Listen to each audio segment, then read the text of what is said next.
ជំរាបលោកគ្រូអំណានសេចក្តីជូនដំណឹង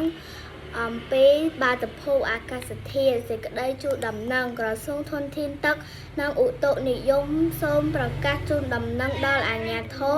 ដែនដីនិងប្រជាពលរដ្ឋទាំងអស់ដែលរស់នៅតាមបណ្ដាខេត្តមួយចំនួននិងអ្នកដំណើរតាមផ្លូវគោកផ្លូវទឹកផ្លូវអាកាសត្រូវបង្កើនការប្រុងប្រយ័ត្នខ្ពស់ជាពិសេសអ្នកនៅតាមតំបន់មាត់សមុទ្រគួរផ្អាកការនេសាទឬធ្វើដំណើរដើម្បីជៀសវាងគ្រោះថ្នាក់ជាយថាហេតុបន្ទាប់ពីអាកាសធាតុធ្លាក់ចុះត្រជាក់រយៈពេល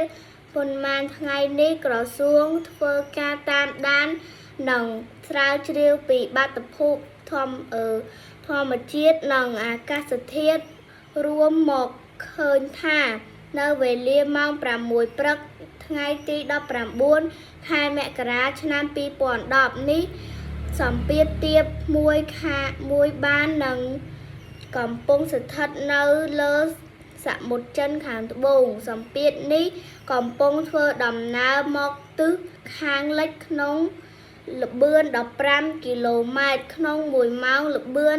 អតិបរមាក្បែរចំណុចកណ្ដាលនៃវិសម្ពាធទាបនេះមានឥទ្ធិពលមកលើព្រះរាជាណាចក្រកម្ពុជាបង្កឲ្យផ្ទៃមេឃមានពពកច្រើនខ្យល់បក់ប្រែប្រួលមានល្បឿនពី18ដល់25គីឡូម៉ែត្រក្នុង1ម៉ោងមានភ្លៀងមធ្យមដោយកន្លែងនៅតាមបណ្ដាខេត្តមួយចំនួនដូចជាមណ្ឌលគិរីស្ទឹងត្រែងក្រចេះមណ្ឌលគិរីកំពង់ចាមស្វាយរៀងនិងព្រៃវែងសម្រាប់ថ្ងៃទី20ខែមករាឆ្នាំ2010ព្រះរាជាណាចក្រកម្ពុជាយើងទទួលឥទ្ធិពលពីសម្ពាធទាបដដែលនិងអាចធ្វើឲ្យផ្ទៃមេឃមានពពកច្រើនខ្យល់បក់ប្រែប្រួលមានល្បឿនពី25ទៅ35គីឡូម៉ែត្រក្នុង1ម៉ោងខ្យល់កន្ត្រាក់មានល្បឿន54គីឡូម៉ែត្រក្នុង1ម៉ោងរលកសមុទ្រអាចមានកម្ពស់ពី 1.50 ទៅ 2 ម៉ែត្រសម្រាប់ថ្ងៃទី21ខែមករាឆ្នាំ2010វិសម្ពាធបានថយឥទ្ធិពលផ្ទៃមេឃមាន